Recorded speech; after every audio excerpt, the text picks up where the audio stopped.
네, 안녕하십니까. 메리 크리스마스입니다. 12월 25일 다음 주 마지막 거래를 앞두고 주간 증시를 시작할까 합니다.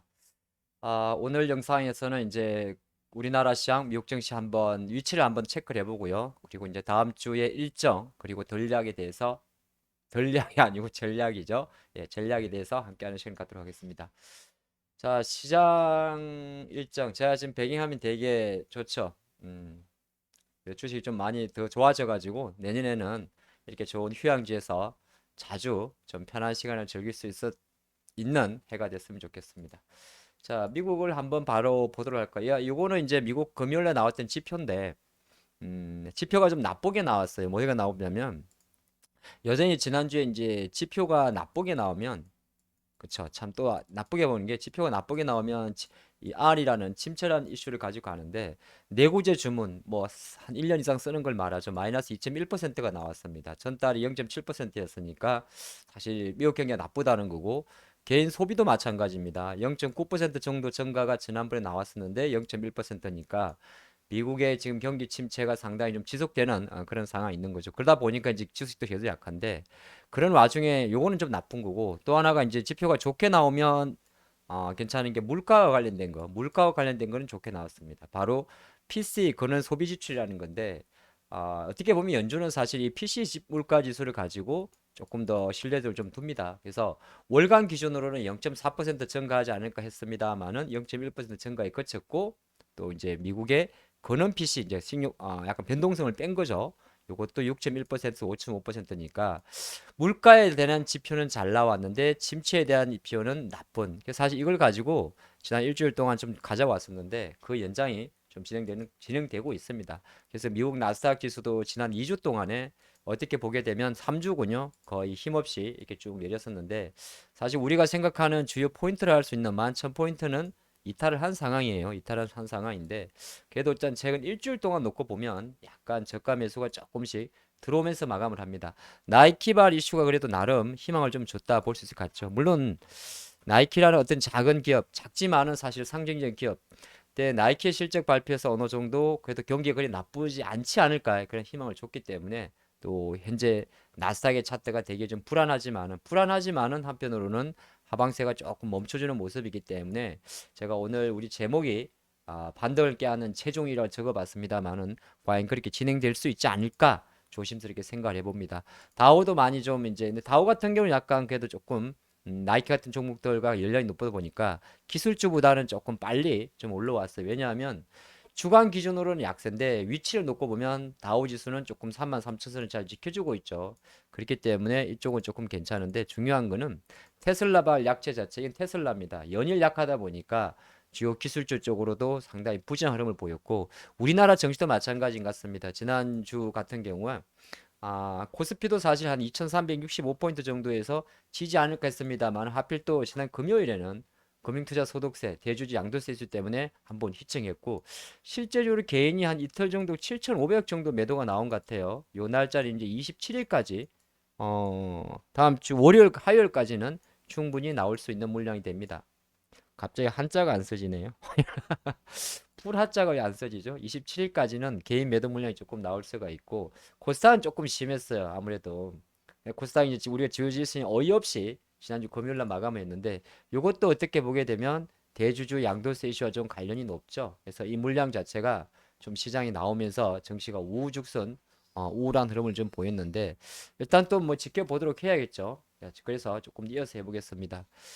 자, 미국 주간 일정을 놓고 보면 확실히 미국 증시에서도 유틸리티 쪽은 계속 선방을 합니다. 제가 이 표를 주간 증시에서 보여드리는데, 그러니까 우리나라 치면 뭐 한국전력 같은 거겠죠? 그래서 월간 기준으로 0.6% 강세, 주간 기준으로 1.2% 상대적 강세입니다. 그나마 이쪽이 강세고, 미국 증시에서 그래도 조금 아까 다우가 조금 좋았었는데 보니까 다우 종목들이 보통 금융 섹터에 들어가 있습니다. 그래서 금융이라든지 필수 소비재 쪽에서는 어느 정도 선방을 했는데 월간 기준으로 많이 빠져 있고요. 여전히 제일 부진한 게 필수 소비재 쪽, 경기 소비재 쪽입니다. IT 관련 쪽이 좀 많겠죠. IT도 보게 되면 월간 기준 6.64%, 주간 기준 2.2%니까 여전히 애플이라든지 엔비디아라든지 뭐 마이크로소프트라든지 이런 종목들이 대부분 약한 흐름입니다. 그래서 뭐 앞으로 이제 워낙 많이 빠졌기 때문에 지켜는 봐야겠습니다만 약간 그래도 주간 기준에서 좀 변화를 보인 것이 유가가 안정이 되면서 에너지 관련주가 좀 올라온 거, 그다음에 유틸리티 섹터가 반등을 한 거, 또 미국의 주요 다우 종목들이 필수적으로 어느 정도 반전을 한 거, 요게 조금 포인트가 될 것 같고요. 주요 원자재나 우리 그런 동향을 보게 되면, 채권금리 보게 되면 유가 이제 좀 많이 올랐죠. 이건 사실 어떻게 보게 되면 인플레이션 자극하기보다는 수요 요인을 보는 게 나을 것 같습니다. 주간 기준으로 WTI가 6% 정도가 올라서 어느새 80달러까지 왔어요. 일정 부분 지나치게 유가가 떨어지는 것보다는 어느 정도 잡아주는 게 경기 입장에서는 좀 좋기 때문에 이 부분 살펴보시면 좋을 것 같고, 다만 천연가스 가격은 또 많이 폭락을 했습니다. 미국의 천연가스가 주간 기준으로 23%가 떨어졌고요. 영국과 네덜란드의 천연가스도 마찬가지입니다. 보게 되면 우리만 그런 게 아니라, 우리 미국의 천연가스 가격만 그런 게 아니라, 여기 보면 영국의 천연가스도 지금 주간 기준으로 거의 28% 다시 200유로까지 떨어졌고, 네덜란드도 마찬가지입니다. TTF 가스도. 그래서 이런 거 놓고 보면 우리가 에너지 가격 급등에 따른 원자재 가격의 어떤 물가 이슈는 많이 내려와 있는 거고요. 또 조금 더 보게 되면 달러는 여전히 크게 변화가 없습니다. 104.314 정도 변화가 없고요. 조금 글자가 작구나. 예. 그쵸.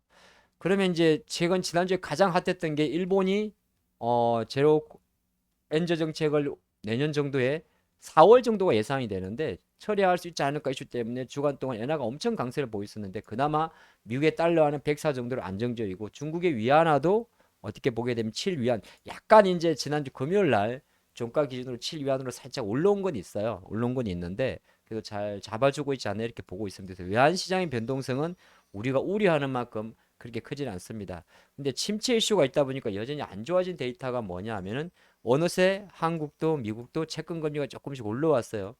채권 금리가 올라왔단 말은 채권 가격이 떨어진 거고, 채권 가격, 그렇죠?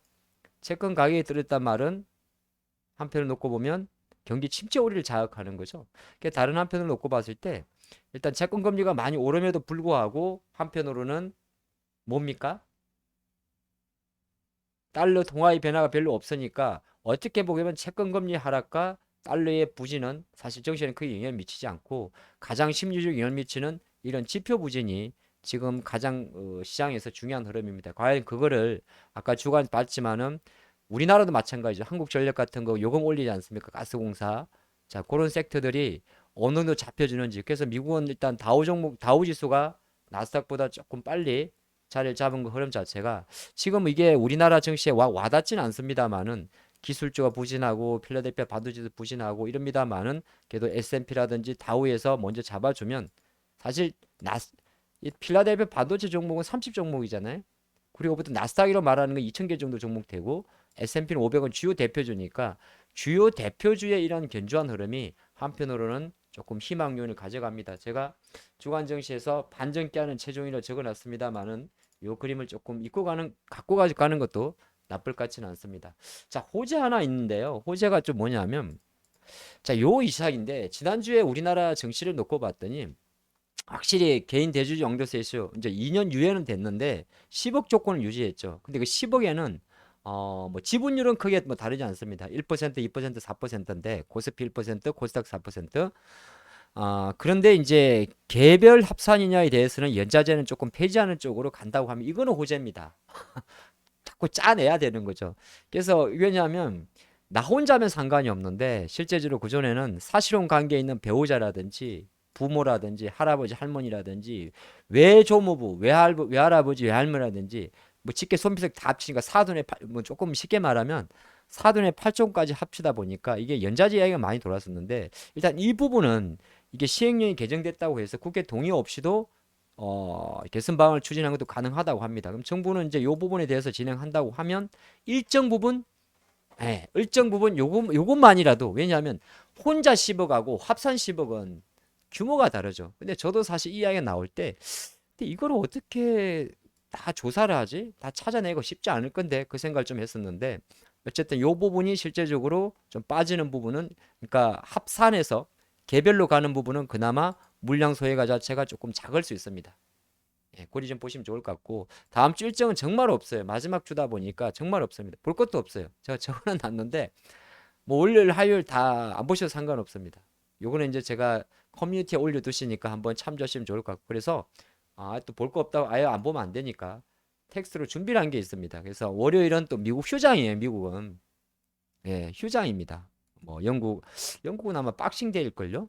미국하고 유럽 쪽은 다 휴장이고 화요일도 영국은 또 휴장입니다. 이틀 연속 쉽니다. 이건 사실 그 중요하지 않고 지난주 약간 외환시장에서 변동을 줬던 일본 그러다 하루 있고 일본 총재 연설이 좀 있습니다. 그래요. 일본도 사실 장기금리의 변동폭을 0.25에서 0.5로 확대하면서 일본의 엔저 정책에 대해서 종결하는 거 아니야 이슈 때문에 시장에 변동성을 좀 많이 줬었는데 뭐 공식적으로 아니라고 했습니다만은 내년 4월에 임기가 종료되기 때문에 다시 한번 이 이슈를 좀 볼 수 있는데 시장이 지난주만큼이나 그렇게 과민하게 반할 것 같지는 않아요. 하지만 일정상 27일 날 일본의 고로다 하루이코죠. 참 이름이 고로다고 성이 하루이코겠죠? 반대인가? 왜 이렇게 헷갈리냐? 얘들은 왜 이렇게 어렵게 적는 거예요? 내가 잘 모르겠어요. 어쨌든 우리 보통 구르다 총재라고 하니까 설마 이게 성이겠죠? 사람 이름을 부르진 않을 거 아니에요. 아베, 모르겠다. 이거 모르겠다. 자, 그래서 영재 연설이 있고 이제 우리 일정으로 보게 되면 27일이 마지막 날이에요. 왜? 최종 거래일은 30일인 29일인데 요 날이 저는 이제 보통 배당부라고 하는데 배당을 받으시는 분들은 이날 6시까지 주식을 사야 됩니다. 시간이 다니까 포함해서. 그리고 이날 6시까지 갖고 있는 물량에 대해서 10억이 넘으면 그게 대주주가 되기 때문에 클라이맥스는 대부분 월요일 화요일 날 나옵니다. 근데 대부분이 이날 나와요. 물론 이제 작년도는 3조 7천억이 나왔는데 올해는 그 정도는 안 나올 거예요. 그때는 고객 예탁금이 60조 원 이상이 있었고요. 지금 45조니까. 근데 개인 물량이 많이 나오면 코스닥이 좀 영향이 많죠. 어쨌든 간에 아까 조금 전에 봤던 요 이슈가 월요일장에 어떻게 반영할지 지켜봐야겠습니다만 지난주에 금요일 날 한국의 코스닥이 조금 언더슈팅을 많이 한 것은 전 사실이라 봅니다. 자, 그리 보고 조금 더 이어서 하면 요게 이제 27일입니다. 그러니까 27일만 지나고 나면 이제 이런 건 다 끝나는 겁니다. 월하 정도만. 그리고 28일 되게 되면 배당락이라 그래서 이거는 이제 주식 배당, 현금 배당은 사실 상관이 없고요. 주식 배당과 관련해서 가격이 조금 빠지는 건데 대부분이 아침에 약화했다가 열차에 다 올라옵니다. 올해는 또 예년보다 배당이 조금 작죠 아마. 근데 사실 일정이니까 우리나라 장이랑 크게 상관없어요. 특히 코스닥은 더 상관없고요. 코스닥은 아마 대주주 해피 물량과 더 영향이 높지 않나 그렇게 보는 거고 목요일 날 이제 최종 거래일입니다. 최종 거래일 이날 이제 올해 아쉬웠던 한 해 아쉽진 않죠. 엄청 힘들었던 한 해를 마무리하는 거래가 되고 우리나라 장은 금요일에는 장이 열리지 않습니다. 이렇게 한번 일정을 정리해 봤는데 어쨌든 간에 지금 현재 상태에서 미국 증시는 이렇게 계속 나쁜 지표와 나쁜 지표에 대한 민감한 침체 우려. 하지만 물가 지표에 대해서 되게 호의적인 반응. 이렇게 좀 반응을 하고 있는데 그래도 큰 그림에서 나쁠 때 제가 늘 하는 이야기가 지표가 나쁠까 물가가 나쁠까에 대한 이슈를 놓고 보면 물론 이게 이렇게 영향을 미친 건 사실이죠. 물가가 올라서 지표가 나빠졌는데 결정적으로 물가가 계속 꺾이게 되면 어느 정도 또 경제 지표 나쁜 것은 어느 완충이 되기 때문에 연말 증시가 조금 무겁지만은 제가 생각할 때는 그래도 마지막 거래일 다음 주 한 4거래일 정도만은 급한 하락성보다는 급한 하락 후에 반등을 요하는 주간이 되지 않을까 그렇게 조심스럽게 예측을 해보면서 다음 4거래일 동안 우리는 또 즐겁고 열심히 그리고 잘 해보는 시간 갖도록 하겠습니다. 감사합니다.